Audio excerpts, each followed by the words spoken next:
brought to you almost live from the Dude in the Basement Studios.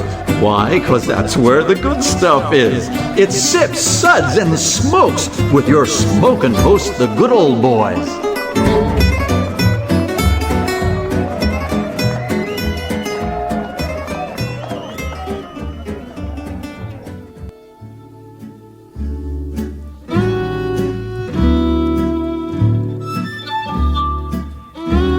Suds, Suds, Suds. It's time for more Suds.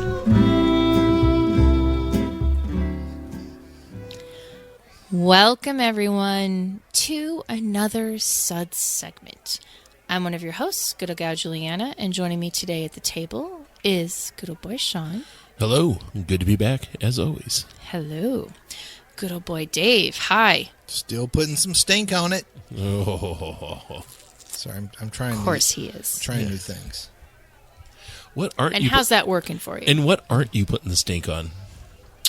Wouldn't you like to know? Hey-o! Recently, we started a new series, and we call it Beer Club. Beer Club. Beer Club. Yes.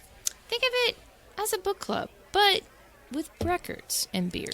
Someone Beer. picks an album. We all listen to it. Like, we all listen to it, okay? Then we each pick a beer we think pairs well with it. Now we'll all sit around, and each of us will share our beer, and we'll talk about why we think it pairs well with the album. Are we really going to do that, Dave? No. We're just going to drink beer and rip on Juliana. Speaking of Juliana, good old gal Juliana, since you picked the album, why don't you tell us about it? Well, thank you, Sean. Okay, I kind of went through a little nostalgia here, and I picked an album by U2, the band U. Me and Sean? Us two? Yeah. Yeah. Yeah. She picked one of our finest Back works, when Dave. we were collabing, Yeah. Yes, Yeah. struggling back artists, in the day. singer-songwriters. Yes. You know, the wall just fell, and Yeah. everyone was trying to get a little hustle. Sean and I were just trying to, go Make from that Skrilla. pay the rent, Yeah. Okay. Yes, I picked a record by the band U, as in the letter U, and 2, as in the number 2. Oh, you picked it's a record. It's a poopy album. No, I just thought it was a record by an airplane. Oh, yeah. Secret bomber. You're not supposed to talk about the U2. I guess it's out. I guess gosh. the secret's out that we know about it, Dave. Banned once again. Okay. The record is called Achtung, Baby. It was Achtung. Achtung. Achtung. Achtung. It was released November 18th, 1991. Recorded October of 90 to September of 91 in Berlin, in Dalkey, in Dublin, and in Dublin. Island Records, and for those of you that don't know, U2 had pretty much been with Island from the beginning at this point.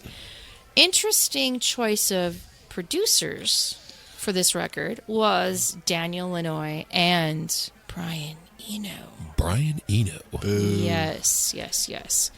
So this was the... Oh, wait. That was a good thing. I'm sorry. I don't have a yay thing, but if I had a yay thing, I'd play it right now.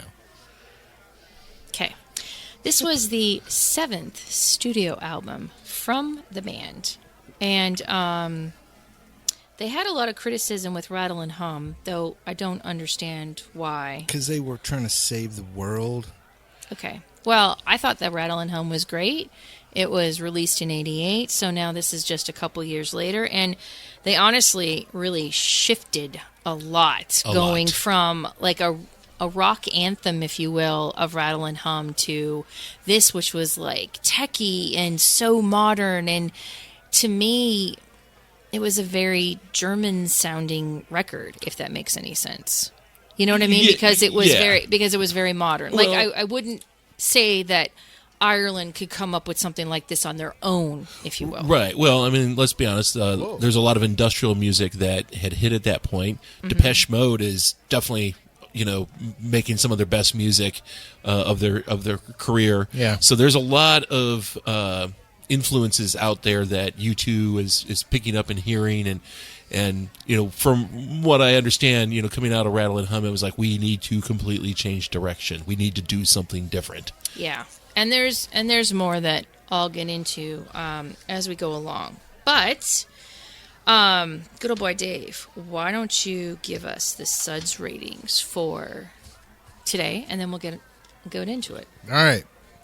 We'll be discussing and rating these beers with these SUDS ratings, plus our signature patent-pending, do not copyright infringe us, belching sounds. Here are those ratings now. 1, that sucks. Give me anything but a bud. 2, was that a belch? 3, what a relief. 4, a body should really not make that sound, Bono. And 5, listen to that hang time, give me another. I heard they named the album Rattle and Hum after their old tour bus. Is that true? Oh, you're so funny. Well, how many miles did they put on it driving across America? Right? Yeah. Well, another reason why... Fart smells in that thing, I bet you. Oh, I heard Larry Mullen Jr. is just the worst. Yeah, oh yeah. oh, It's always the drummer. And he fans them too. Mr. McDreamy. We're going to share. Well, okay. So, just quickly before I get to my set later in this episode, another reason why I picked this record was recently we were talking about Brian Eno records, and we were talking about another record, and it just, so happened that we were like, oh, so Brian Eno's like greatest hits. Wouldn't this be, let's think about something else. And I also there was there's been documentaries on the Beatles lately, and yes. How the last record, right, when it was when Abbey Road was coming out, everyone was in like total disarray. Nobody liked each other. It was all like supposed to be like the painful end before the breakup. Yes. And then the director, Mr. Jackson, Peter Jackson, found yes, all of these old. All of the footage that was recorded exactly. during that time. And was able to almost turn it around. And yes, this was the beginning of the end, but you could also see hints of still love and, dare I say, like almost tenderness towards each other in spite of all that was going on. Yes. Yeah, they still joked around and like Right. talked about lunch and whatever. I mean, it made it like... It was it was revolutionary for me too, because for all these years of hearing that Abbey Road was like the end and like all this disconnect, etc., I actually liked the record. I mean, I've always liked the record, and I felt kind of bad for liking the record because it was the end of the Beatles, but now I know a little bit better. Yeah. So this record I've always really liked, but it came at a time where the band wasn't getting along with each other. Right. So it seemed kind of like fitting that I picked something like this too, because for as much as the band hated each other at this point, I think they came together, they found some common ground. They were able to breathe new life into the band and come out with something so cool as this, or at least that's what I think.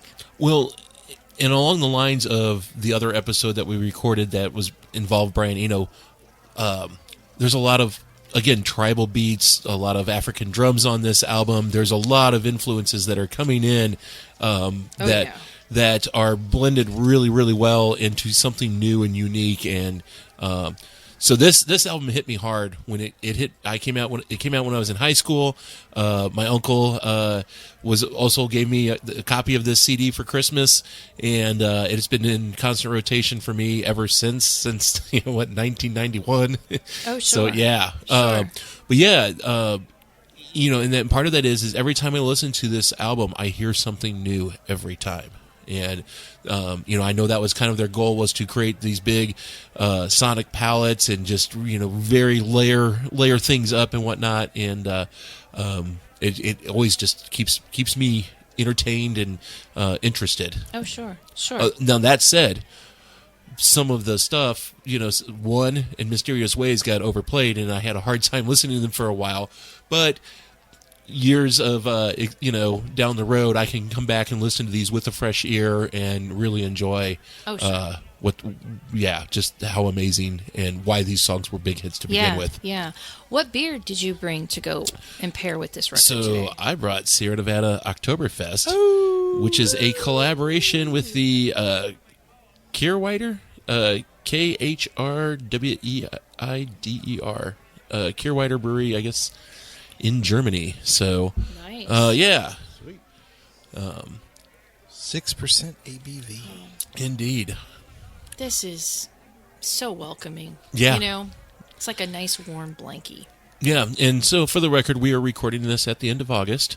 And so the argument could be, the Oktoberfest beers are coming out too early, although September is when Oktoberfest happens in Germany. So it actually, for me, it's become a nice transition in the summer to see the Oktoberfest beers hit in August and be like, oh, cool, there's a nice, refreshing lager that's got a lot of character and flavor and just, yes, more and please. And it's kind of one more sign that, cooler weather is on the way. Yes.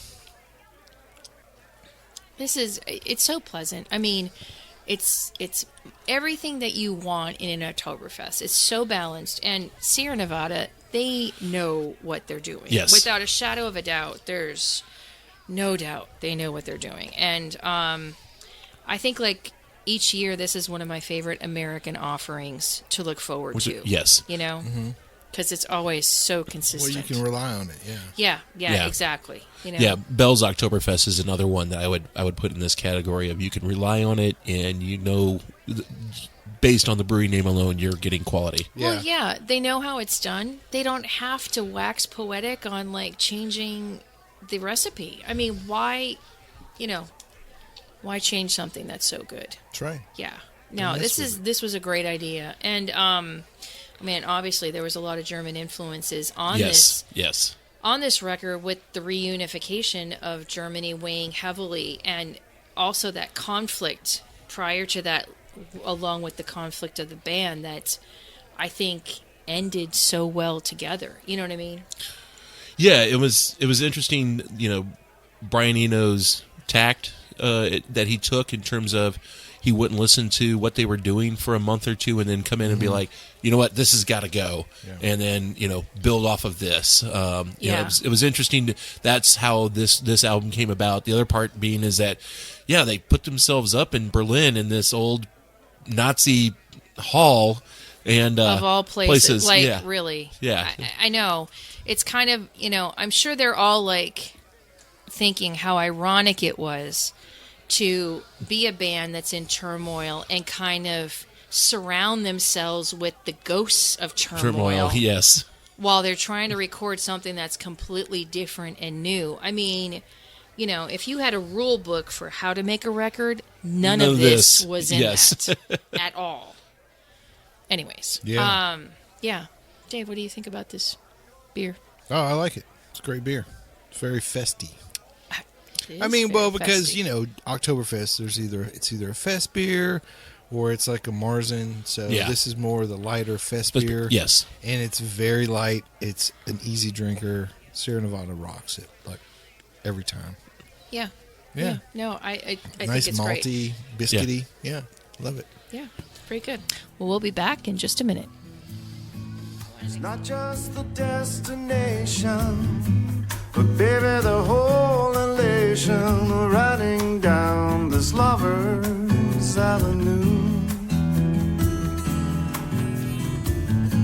As slow as a willow blows, or as fast as the whirlwind grows, we glide beneath the stars in cobalt blue.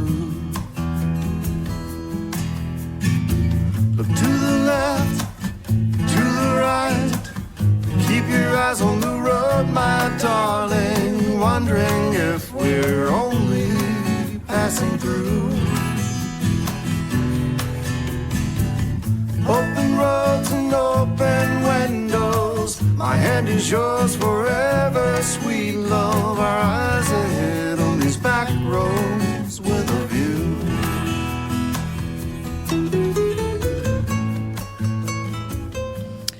Welcome back, everyone, to another fine episode of Beer Club. Beer Club. I like that echo. So today, they let me pick a record. Under duress, I'm sure. Well, it's not like we let you. You just kind of did it. Well, okay, fair. And I picked Achtung, Baby from U2, which was released in November of 91. So, good old boy Sean brought a beautiful Oktoberfest from Sierra Nevada that we've been talking about prior to the episode break. And I think we're about ready to rate it. So what would we... Yeah, as if there isn't a doubt. We are rating this a solid 4, and if we could go 4.5, we would. It's a beautiful beer. Now... That was the half. Oh, thank you. Thank you. Very, very well timed. Well timed, yeah. Isn't that sweet? Okay, gift. good old boy Dave. Yes. What beer did you bring to go along with this record? And Yes. have you listened to this record before? I've listened to parts of this record before Okay, good. on the radio. Okay. Yeah. There was a Yeah. period of time where you couldn't turn on the radio and not hear parts of this Oh, record. sure. Let me get Or turn on MTV and not Right, see. For me, the video of Mysterious Ways was Yeah. all over. Yeah. Yeah. Bono and his little sunglasses. Okay, so I brought from Birrificio Agricolo Baladin. Or the Italians. It's Baladin Independent Italian Farm Brewery in English. This is the Wayan Sour Edition 2010 Farmhouse Ale. It's 5.8% ABV. A pale gold color, light cream, soft carbonation, fruity aroma of sour apple and pear, Yeah. jam and honey notes, light oxidation note, and dry flowers. Just like this album, this beer's got it all. Yeah. Yeah. Candied fruit scents. You guys get any candied fruit?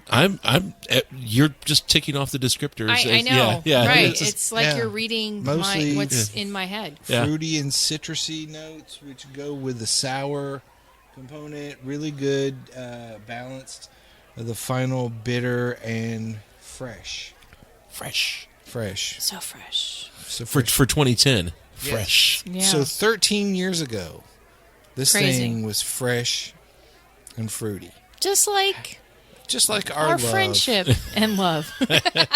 It's like just like Dave. Yeah, it's just He's so fresh and fruity. That Dave. This beer is from the year Julieanna and I met. So there you go. how crazy is that? Cheers to And that. cheers to Cheers that. Yes. So what do you guys think about this beer? You know, this has held up really well, I think. Yeah. Yeah. Yeah, and definitely like the notes of apple are there, Yeah. but it's so pleasant, and it's a very still beer, but And you know what? And that's fine. Yeah, Like, yeah. I don't know that I would necessarily enjoy it as much if it was still fermenting. Yeah. Because I think that the crispness would take out some of what's going on in here. Absolutely. Well, if we put you in our cellar for 13 years, you'd probably be pretty still too. So. Oh, But the very faint tart note on this makes me feel like if this was a fresh beer, that tart note would be a lot more prominent. absolutely. Yeah. And I almost think that would detract from it a bit. Agreed. I feel like I don't know that 13 years is the right length of time to Sure. age a beer like this, but I do think some age on it is a good thing. Yeah. I think you probably picked a good time to get it open. I think from here it would just It's going to be it's all on the downhill slide, definitely, but I think that's a lot like you two. It's just all downhill from here. Man. it has been pretty much downhill from Yeah. Achtung, baby. Yeah, see. Well, Yeah, see. I mean, he's the fan. That guy said it. and I'm a Zooropa fan. Yeah. And there are a lot of things I like about Zooropa. Also, quick aside, Johnny Cash covering one. And also, Johnny Cash is on Zooropa, so there's a little kismet there, I think. Yeah. But Yeah. but no, after Zooropa, you two completely lost me, and well, I think they lost I mean, honestly, I think they lost themselves. Like Yes, in the yes. grand scheme of things, and by that point, they're married. There's kids. What year was Zooropa? There's family life. Zeropo is like by 93. 93. Yeah. And they got together, what, in 78? Something like that, yeah. Definitely late So- 70s, yeah. So almost 20 years. I mean, that's a really great run for. And I know they're not like gone. I mean, they're- you know what I mean. 76. 76, wow. Yeah, 76, honestly. It's almost 20 years. You know. Yeah. From until you start to feel the decline. You know. Well, and if you think of, okay, so again, for those of you that may not know who U2 is, and of course, I did not say this disclaimer earlier, but please, we encourage you to check out this record and actually other records in the U2 catalog if you don't know this band. But not after Zooropa. Whatever. And obviously, vinyl is going to be our premium way of listening to any record that we talk about in Beer Club, but any streaming platform would be just as fine. Boy, which was the first record released by them, came out in 80. Okay. Okay, and so we had Boy and October and War and The Unforgettable Fire. Oh, the Joshua Tree, another moment. Yes. Rattle and Hum, which we discussed, and then Achtung Baby, and then Zeropa, and then Pop, Ugh. and then All That You Can't Leave Behind. That wasn't a bad record. Yeah. Whatever. I don't know. It just stuck. And How to Dismantle an Yeah, Atomic Bomb. And honestly, they have a new release that came out on St. Patrick's Day. That was Songs of Surrender. It's a re-recorded. It's a re-recorded record, Yeah. if you will. So they're like kind of breathing new life into, and it's a small EP, but they have Beautiful Day, One, With or Without You, and Pride. And I think that's, maybe to just help That's a them. pretty good song. Yeah. Yeah. No, I mean, there are. But, it just goes to show the ebb and flow of things Yeah. that this band had. Well, yeah, for me, it's just like, how do you have a song like Stuck in a Moment when you've done a song like Sunday Bloody Sunday? Like, that's the part of the new U2 that I can't wrap my head Sure, around and have a hard sure. time with. Okay. Well, you got to mellow out at some point. Well, and I think because they were so young when Boy came out. Yeah.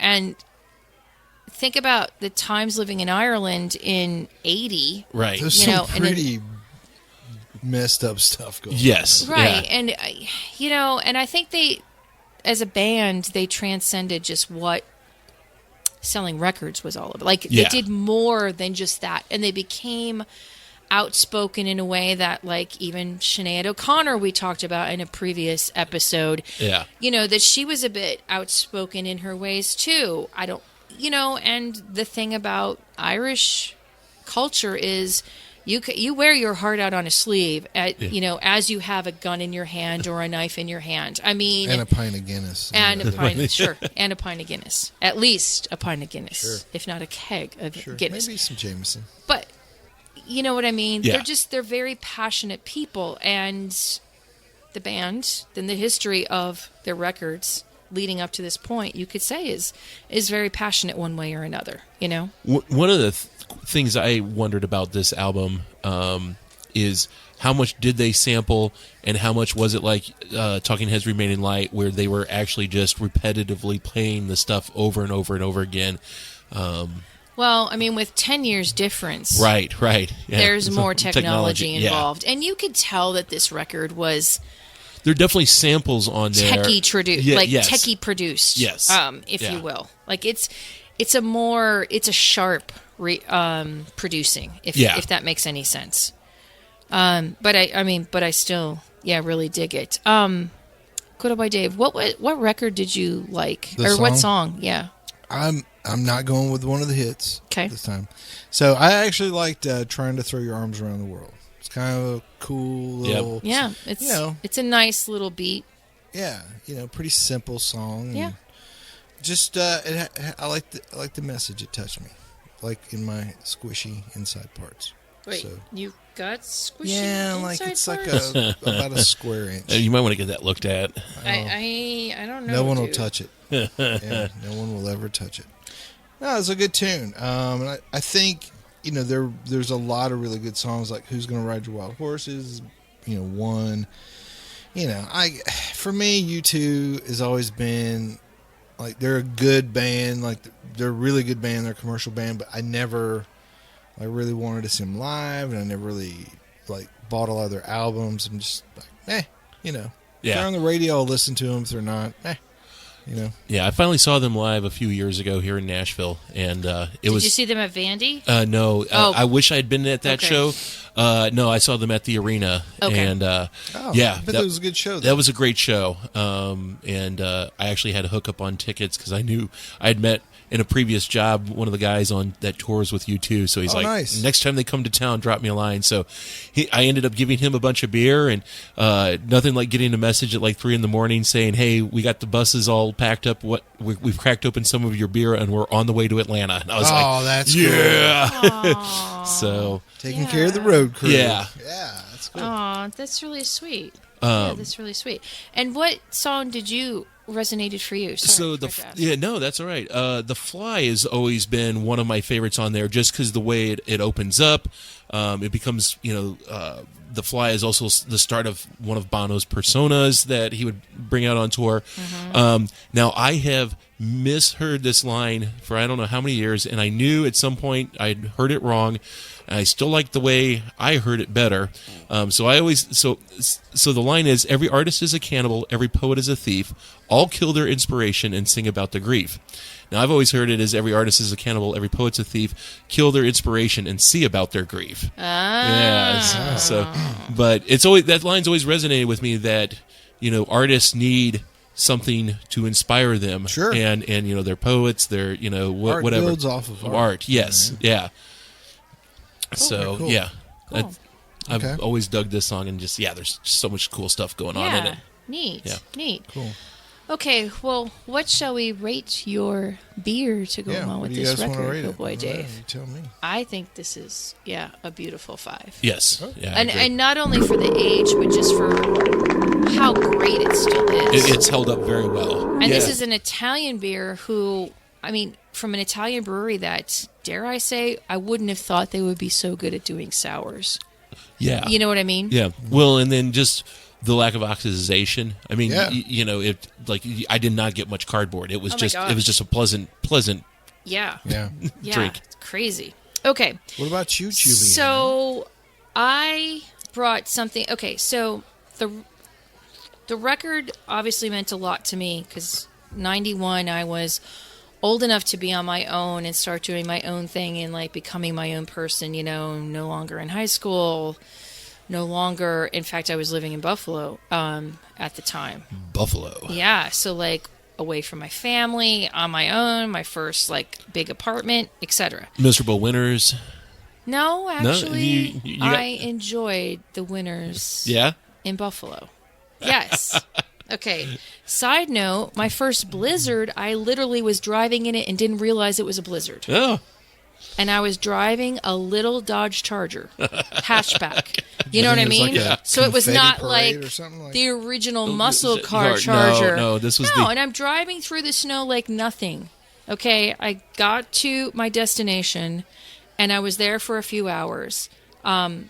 The people I was there with were actually surprised that I made it in because they were actually, taking a poll to see if I would even show up. And then later in the day, I had to spend the night at this destination because my car was completely covered in snow. Like, you could see the end of my antenna. That was it. That's how I knew there was a vehicle there. It was crazy.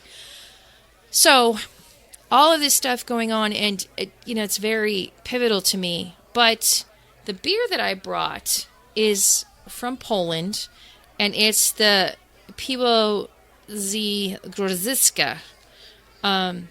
Made in Poland, and it's a Grodziskie. So it's got a little smokiness, it's got some maltiness, and with all that was going on with the band at the time, where they were recording, all the turmoil, and finding out about my recent ancestry, I thought that this beer was very appropriate because for as beautiful as this beer is, it also packs a world of punch, so to speak. Yes. But, I mean, I know people get a bad rap, or these style of beer and some other smoky beers like Rausch beers have a bad rap for what they are. To me, this is just a beautiful... This is definitely a beautiful expression of not only the style but of a smoked beer. Well, there's one particular smoked beer that I think most people try first, and I can't say the name of it. The Schlenkerla? Yeah. Yeah.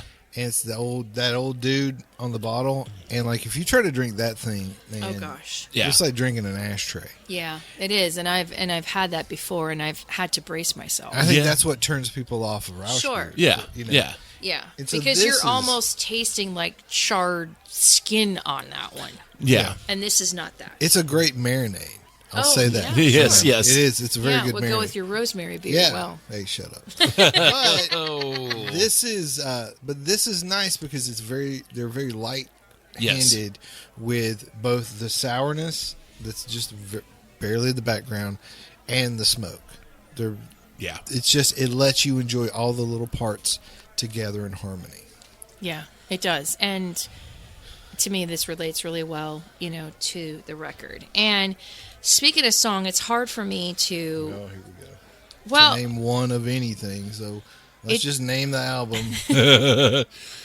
I think overall, the record is well laid out, and Yes. and to me, it's laid out in a way that would harken back to the old records of the '70s that almost had a theme, Yes. and that took you along for a complete ride. Yeah. So there's that. Okay. What I'm going to say, and it's not necessarily that this is my favorite song on the record, but the video for one captivated me and really Yes. Yeah. drew me in because, it was a little bit in black and white. It was a little bit in color. It was at a bar, and you see Bono being very vulnerable in Yes. how, and even the band for that matter, that really just sort of got me. I was like, oh wow. I mean, you don't think of rock stars as sort of showing or peeling back the layers of themselves over the course of a 3-minute video. So I was really, and I know the song itself was overplayed and overplayed and overplayed ad nauseum, but I always looked forward to seeing the video when it did show up because I would see something new every time. Yeah, so along those lines, Ben Stiller, the Ben Stiller Show, he dressed up as Bono, and they spoofed this video, but it was about Lucky Charms.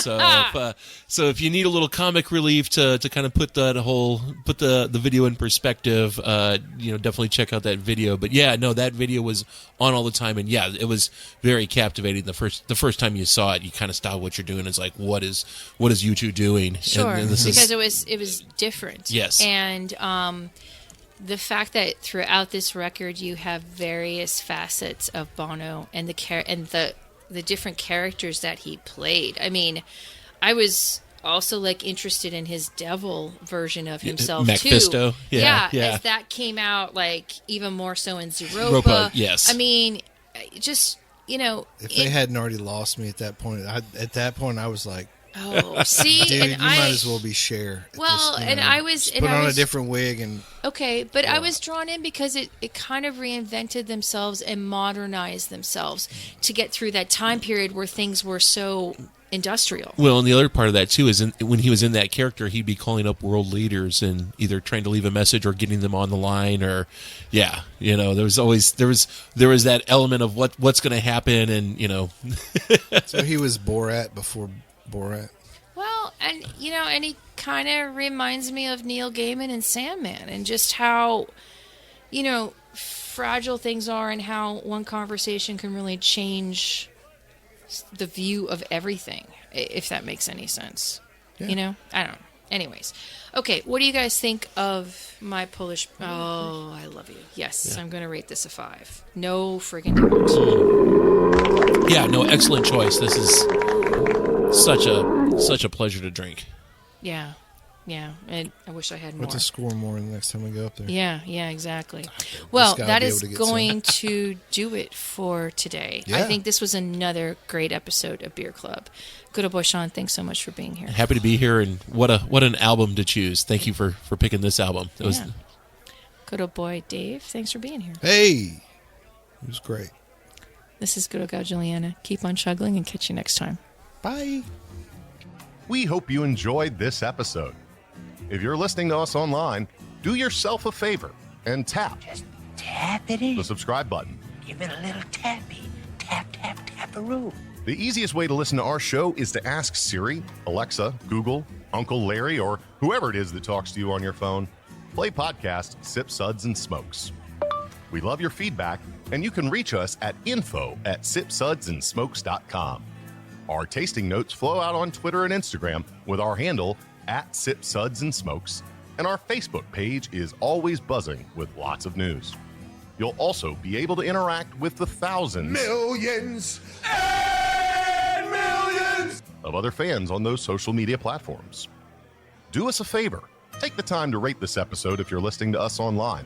That's a big help to us, and we get to see your feedback as well. Come back, join us for another episode, and keep on sipping.